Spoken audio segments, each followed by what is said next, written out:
नमस्कार दोस्तों। जो लोग दिन रात मेहनत करके देश के सबसे गरीब बच्चों को आईएएस, आईआईटी, नीट की तैयारी करवा रहे हैं, उन्हें हमारे देश का एक बड़ा न्यूज़ चैनल दो कौड़ी का बुला रहा है।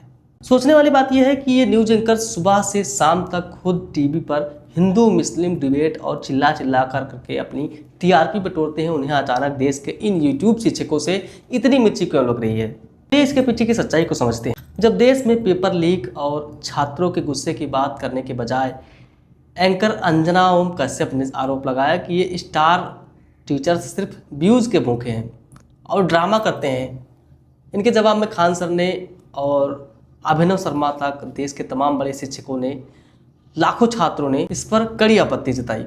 हमारे देश में नियम था, अगर आपको कोई बड़ी परीक्षा निकालनी है तो लाखों रुपए खर्च करके आप दिल्ली या कोटा जाना होगा। गरीब का बच्चा कभी इस महंगी शिक्षा का सपना भी नहीं देख सकता था, लेकिन इन यूट्यूब शिक्षकों ने ऐसा किया कि उन्होंने इस बैरियर को ही तोड़ दिया। जो कोर्स कभी 2.5 लाख का बिकता था, आज वो यूट्यूब पर बिल्कुल फ्री या फिर कुछ ही पैसों में आपको मिल जाता है। जैसे कि 2-3 हज़ार रुपये या 10 हज़ार से कम कोई भी टीचर हो। आज गांव का एक गरीब बच्चा जो सिर्फ एक स्मार्टफोन से अफसर बन रहा है, तो फिर टीवी मीडिया इन शिक्षकों पर इतना भड़क क्यों रही है? इसके दो साफ कारण हैं। ध्यान भटकाना। जब देश में बेरोजगारी और पेपर लीक जैसे बड़ी गंभीर मुद्दे आते हैं तो सिस्टम की नाकामी छुपाने के लिए जनता को ध्यान से भटकाया जाता है। और विश्वसनीयता का संकट यानी क्रेडिबिलिटी क्राइसिस। आज भारत का युवा टीवी देखना छोड़ चुका है क्योंकि वहाँ सिर्फ नफरत और प्रोपेगेंडा मिलता है।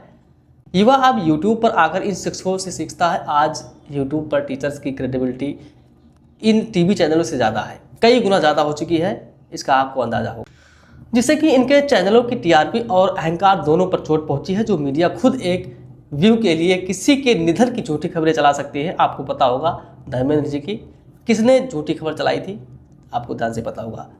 अब वो शिक्षकों को व्यूज का पाठ पढ़ा रहे हैं। यह तो वही बात हुई कि उल्टा चोर कोतवाल को डांटे।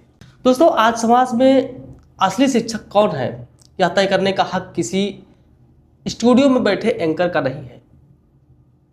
यह हक है देश के छात्रों का। हर फील्ड में कुछ लोग गलत हो सकते हैं, लेकिन उनकी आड़ में पूरे शिक्षक समुदाय को बदनाम करना बेहद शर्मनाक है।